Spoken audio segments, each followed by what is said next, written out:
this time of year, the bazaars are packed with shoppers and full of symbols of wealth and luck to mark the Persian New Year. But for most Iranians, it's hard enough to make ends meet.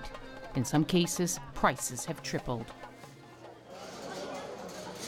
This hall in the Grand Bazaar is also a showcase for Iran's finest wares. The carpets it's always traded with the world. Mehdi's family has been in this business for nearly 40 years, and business has never been so bad. Exports have dropped in recent years, mainly because of problems in banking transactions because of sanctions.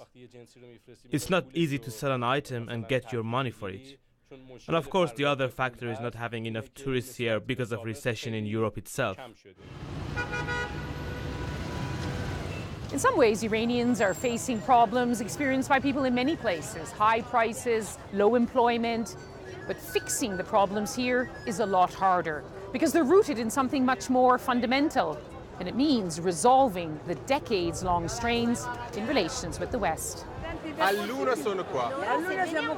But things are starting to change. Even tourists are beginning to return.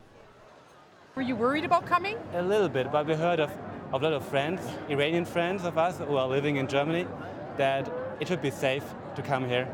And especially after the elections here in Iran, with the new president, we think it's more safer now to come here. They always say, welcome to Iran and have a nice day and yeah, things like that. In wealthy North Tehran, there are all the symbols that Iran isn't completely cut off from the world. It's found ways to keep Western labels here. Some Iranians even got much richer under sanctions. There's a lot of building going on, even if there aren't many buyers. But there's a growing confidence Iran is open for business. A huge French delegation visited Iran recently. In fact, I would say probably the largest trade delegation we've had before or after the revolution, in fact, coming to Iran from Europe. Every week there are foreign ministers coming more or less, every week from Europe, followed by trade delegations, because this is what business community looks for. They want to see that their countries are taking the dialogue with Iran seriously. But the US Embassy in Tehran is now a museum, a monument to the decades of hostility. Iran is still accused of trying to export its Islamic revolution, of sending arms across the Middle East and beyond. But it sees itself differently.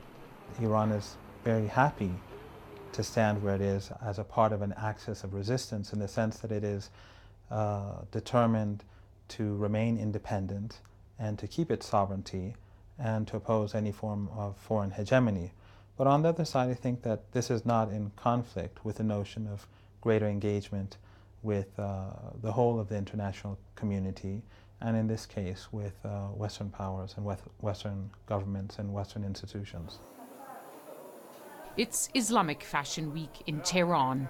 Events like this highlight Iran's pride in its image and identity. Its sense of itself won't change. But Iran is now trying to find its rightful place in the world, not against it. Lise Doucette, BBC News, Tehran.